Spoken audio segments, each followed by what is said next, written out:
If you've been watching anything regarding the Jay Slater case, then I advise you to stick around for this one. So what are my thoughts on what potentially happened to the disappearance of the young teen Jay Slater? So let's assess this from a different standpoint for a minute. So with the mass conspiracies and so on, our memories of the information that we've been given seems to have become distorted as time has gone on. Now, this is a common memory effect, where over time, as you learn new information about something, the information may get attached to the original memory and you think this is a part of the original memory. And this is called the misinformation effect. This occurs when a person's recall of episodic memories becomes less accurate due to post-event information. And the misinformation effect is something that has been studied since the mid-1970s. So from the psychological standpoint of assessing this case, we have to look into the human mind of ourselves. The human mind is incredibly averse in uncertainty and ambiguity. So from an early age, we respond to uncertainty or lack of clarity by spontaneously generating plausible explanations. What's more is that we even hold on to these invented explanations, as if they have intrinsic value of their own. And once we have them, we don't exactly like to let them go.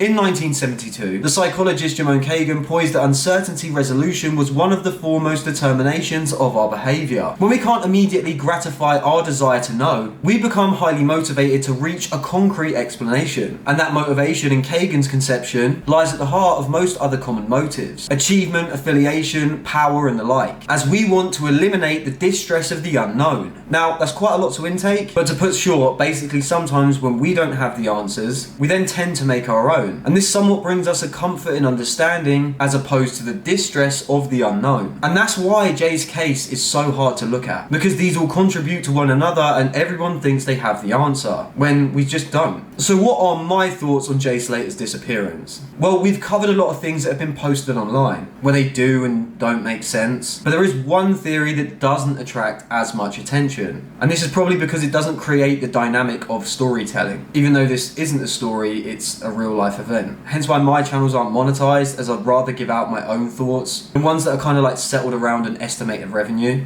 So here's an angle that doesn't really get looked at. Now, it has been mentioned a few times in my comments, and I'm really grateful for everyone that does comment on the videos, but to try and understand this angle a little bit better, you've got to try and place yourself in the shoes of the individual. So if we go back to June the 16th, we know that Jay Slater was at a festival. We know he lost his friends and bumped into two other individuals. Now, there were a lot of videos taken from that night, and there are a few videos in which you can see Jay Slater. I'm going to take from my own assumption that he's somewhat quite intoxicated. Whether that be on alcohol or something else is widely unknown. But we can clearly see that he's at a festival enjoying himself and he's intoxicated. Now, in spur of the moment type things, we don't have the best clarity when we're intoxicated. So there are a lot of questions in this case that people just don't have the answers to, but we have to kind of put ourselves into the mindset of that we don't have clear clarity. It's not going to be like he woke up completely refreshed from that morning, if he even went to sleep that night in the first place. And there's a potential with the two individuals that he met, with one of them driving, that maybe they were on some type of substances, or they wanted to go back to the accommodation so that they could drink there or carry on substances there. Even though we've got a statement from one of the individuals claiming that they got back and they all went straight to bed. Now, maybe Ayab wasn't intoxicated or didn't take anything that night. But bearing in mind just a couple of hours later when he's woken up by the next door neighbours, he said that he had to tell Jay that he needed to wake up and get himself together before he drove him back into town, which is an indication that potentially he might have been on something. So with substances involved, you have to place yourself into the mindset of a young 19-year-old teen who's on holiday, could potentially either be somewhat sobering up or his behaviour is just becoming more erratic. We know that through substances, erratic behaviour is very common. Substance abuse and erratic behaviour go hand in hand. They almost fucking waltz with each other. So if you're taking that into consideration, when you look at the events that then unfold, where the neighbours knock on the door and when Ayab Qasim is moving his car, Jay's speaking to the neighbours, then he's just making a quick getaway out of there. A lot of people have put this down to there's potential that he's fearing the accommodation in which he's staying at or the individuals that he's with, when it actually could be the opposite way around, in the fact that they're not fearing Jay, but he's showing complete and utter erratic behaviour in himself. He could have been really uncomfortable, and because he doesn't really know these individuals, he just knows of them through friends. It could have been the fact that he was careless in not actually wanting to have stayed with them. It could be that these two individuals take Jay back to their accommodation, they go upstairs to bed, and because of substance abuse to some degree, Jay can't sleep, and it's causing him erratic behaviour. We know he takes a Snapchat sometime outside at 7:30 AM, and we know that Ayab Qasim said that when he came downstairs to answer the door to the next door neighbour, Jay was there and on the sofa.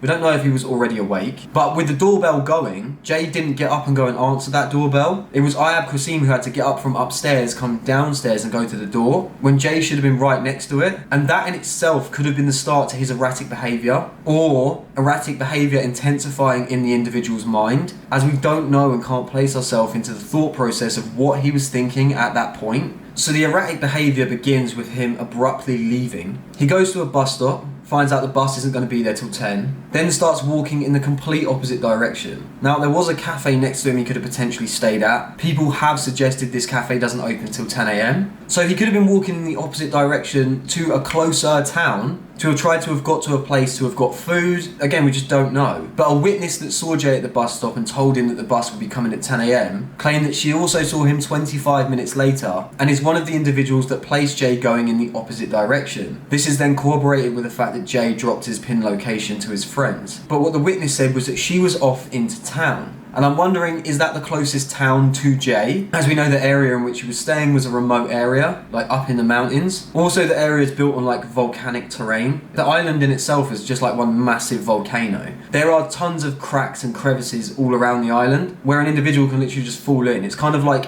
in Antarctica. There are huge crevices that just go down for miles in the snow. Not only that, friends that I've spoken to and individuals that were over there have really spoken about how this is like a labyrinth in itself, in just trying to look through the area. Unless you're specialised in being able to go to certain points, the public can only get to a specific area before it becomes too dangerous for them to even be able to look for Jay. What this means is, if Jay has gone past the area in which these individuals can't look, and he's fallen or he's gone into somewhere around these areas, they can't get to the area to even begin with to start looking for anything to do with Jay's disappearance. I mean, this could be anything like shoes, clothing, phone, glasses, anything that he was wearing from that night. Nothing to that degree has been located from the individual. As the terrain in itself is super hard to navigate, it really isn't simplistic in this case. You've got to take that into consideration. And the last known place that Jay was at, from his pinpoint location, is weird in itself, as well as the fact that he's meant to have told one of his friends that he's fallen into a ditch and cut his leg on a cactus. With his erratic behaviour and possible intoxication, how intoxicated was this individual at this point? Like, if he'd fallen into a ditch, did he get out and then go in the wrong direction as opposed to the one that he'd just fallen from? All of these questions are something that we don't know.